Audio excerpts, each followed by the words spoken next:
everyone. Today we will learn the new medicine that is the जलसिमियम. आता ही जलसिमियम जी medicine आहे तर ती खूप इम्पॉर्टंट मेडिसिन वगैरे आहे.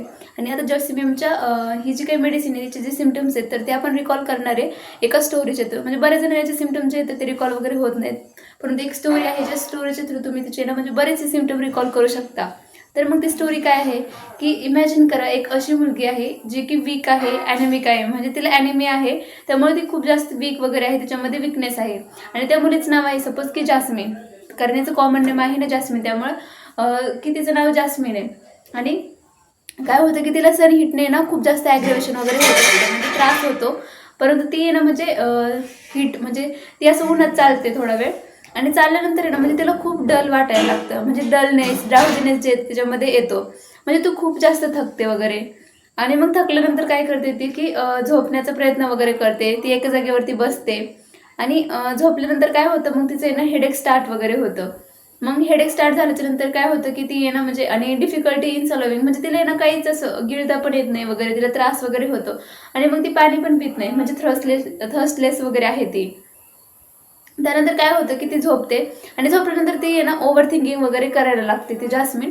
का तर ओव्हर थिंकिंग ती का करते मग, कारण तिचे म्हणजे काय की पॅरालिसिस वगैरे झालेलं असतं.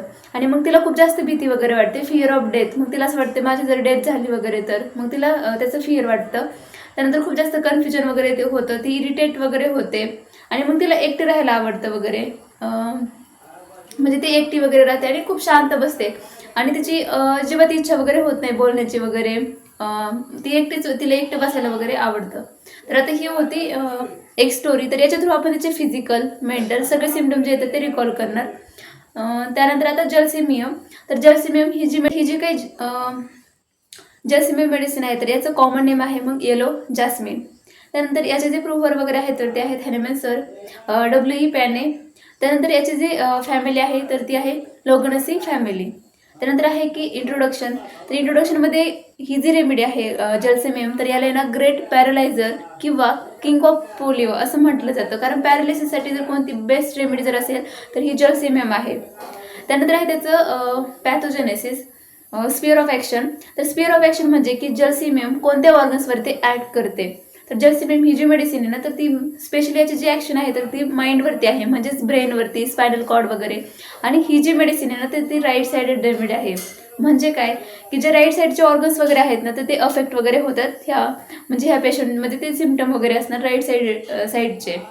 त्यानंतर आहे त्याची पॅथोजेनेसिस. मग पॅथोजेनेसिसमध्ये काय कॉज करते तर ही जी मेडिसिन आहे ना तर ती जे ॲनेस्थेशिया वगैरे, म्हणजे लॉस ऑफ सेन्सेशन वगैरे जे आहे तर ते होतं त्या पेशंटमध्ये, किंवा पॅरालिसिस वगैरे जे येतं ते कॉज वगैरे करते. त्यानंतर काय आहे की त्याचं कॉन्स्टिट्यूशनमध्ये आहे त्याचं मग फिजिकल मेकअप. तर फिजिकल मेकअप म्हणजे काय की त्या पेशंटचं एक्स्टर्नल ॲपरन्स वगैरे कसं असणार, किंवा कोणत्या पेशंटमध्ये आपण ही मेडिसिन देऊ शकतो. तर जे काही चिल्ड्रन्स वगैरे आहेत किंवा जे ओल्ड पीपल वगैरे आहेत त्यांच्यामध्ये आपण देऊ शकतो. परंतु इस्पेशली ज्या वीक ॲनेमिक गर्ल वगैरे आहेत ना, ज्यांना ॲनिमिया वगैरे आहेत अशा गर्ल्स, तर त्यांच्यामध्ये आपण ही मेडिसिन देऊ शकतो. त्यानंतर आहे त्याचा मायाझम. तर मायाझम आहे 16. त्यानंतर जे टेम्परामेंट आहे तर ते आहे की नर्वस टेम्परामेंट. त्यानंतर आहे त्याचे गायडिंग सिम्पटम. तर गायडिंग सिम्पटममध्ये जे मेन सिम्पटम आहे ह्या पेशंटचा तर ती कंप्लेंट असते की हेडेक, म्हणजे हेडेक वगैरे होतं. आणि हीट ऑफ सनपासून त्याला ॲग्रेवेशन वगैरे आहे, म्हणजे हीट ऑफ सनपासून त्याला ॲग्रेवेशन वगैरे जे येतं ते होतं, हेडेक स्टार्ट वगैरे होतं.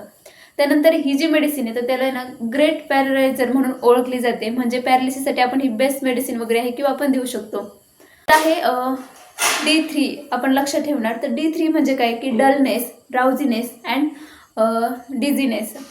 तर डलनेस म्हणजे काय की हा जो काही पेशंट आहे किंवा ही जी काही गर्ल्स वगैरे असते ना तर तिला खूप डल वाटायला लागतं, वीक वाटायला लागतं. ड्राउझीनेस म्हणजे खूप जास्त थकवा वगैरे तिला येतो.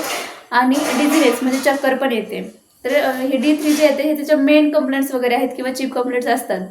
त्यानंतर आहे की ट्रेम्बलिंग ऑफ हँड्स, म्हणजे काय की तिचे हात पाय जे आहेत ना ते थरथर कापतात वगैरे, तर तो पण सिम्पटम्स वगैरे जे येतात तो असतो. त्यानंतर काय की सनपासून ॲग्रेवेशन वगैरे होतं. त्याचबरोबर जे मोशन वगैरे आहे त्याने पण तिला ॲग्रेवेशन वगैरेचे तर ते होतं.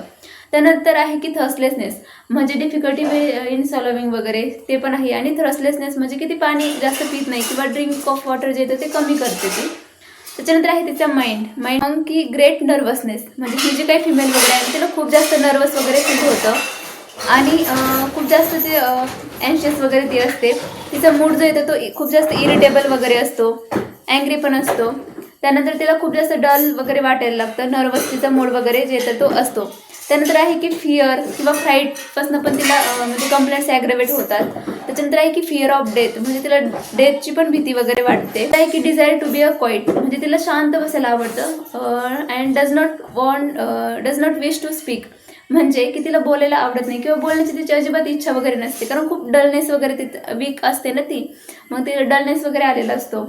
आणि desire to be alone, म्हणजे तिला एकटं राहायला वगैरे आवडतं. त्यानंतर आहे की एलिमेंट फ्रॉम, म्हणजे ही जे काही वीक गर्ल्स वगैरे आहेत तर तिचे सिम्टम जे आहेत ना ते कोणत्या गोष्टीमधून त्याचे ओरिजिनेट वगैरे होतात किंवा कोणते रिझन्स वगैरे आहेत.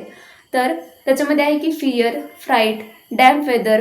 तर ह्या म्हणजे फिअरने, फ्राईटने किंवा डॅम्प वेदरने तिचे जे सिम्टम्स आहेत तर ते ॲग्रेवेट वगैरे होतात, किंवा बॅड न्यूजने सुद्धा तिचे सिम्टम जे आहेत ते ॲग्रेवेट वगैरे होतात. तर पर्टिक्युलर्समध्ये जी मेन फर्स्ट जी कंप्लेंट्स वगैरे आहेत तर ती आहे हेडेक.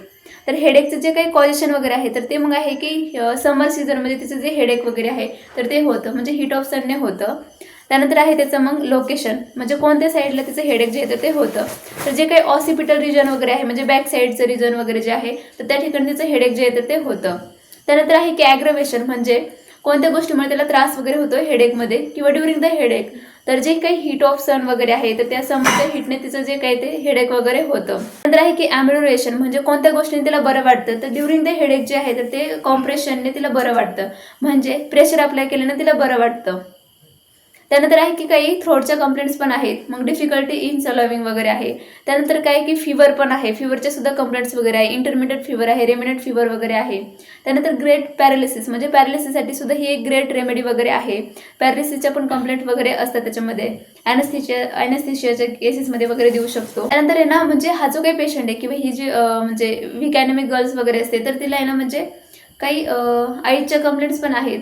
तर मग आईजमध्ये काय की डिप्लोप्लिया, म्हणजे काय की तिला डबल विजन वगैरे जे येतं ते दिसतं. त्यानंतर आहे की माइंडचे कंप्लेंट्स पण आहे की डिझायर टू बी अलोन वगैरे, तर ते तिला वाटतं. त्यानंतर GITचे पण काही कंप्लेंट्स आहेत. तर GITच्या कंप्लेंट्समध्ये कोणती कंप्लेंट्स आहे की डायरिया वगैरे होतो. त्यानंतर आहे तिच्या जनरल मॉडेलिटीज. मग जनरल मॉडेलिटीजमध्ये आहे की ॲग्रवेशन, म्हणजे कोणत्या गोष्टीने तिला त्रास वगैरे होणार किंवा तिच्या कंप्लेंट्स अजून जास्त ॲग्रेवेट वगैरे होतात. तर मग त्याच्यामध्ये आहे की जे काही हीट ऑफ सन आहे तर त्याने तिचे कंप्लेंट्स ॲग्रेवेट होतात, किंवा डॅम्प वेदरमध्ये पण तिच्या कंप्लेंट्स ॲग्रेवेट होतात किंवा ॲग्रेवेशन होतं. त्याचबरोबर जे काही मोशन वगैरे आहे, मोशन केल्याने पण तिचा कंप्लेंट्स ॲग्रेवेट वगैरे होतात. त्यानंतर आहे की ॲम्ब्रुएशन, म्हणजे कोणत्या गोष्टीने ह्या पेशंटला बरं वाटतं ड्युरिंग दॅट, म्हणजे त्या डिसीज कंडिशनमध्ये. तर जे काही कंटिन्युअस मोशन आहे, म्हणजे मोशनने त्रास होतो, परंतु जर कंटिन्युअस मोशन केलं ना तर त्याला बरं वाटतं. त्यानंतर अजून आहे की प्रोफ्यूज युरिनेशन वगैरे, म्हणजे प्रोफ्यूज युरिनेशनने वगैरे किंवा युरिन रिलीज केल्याने पण त्याला बरं वाटतं.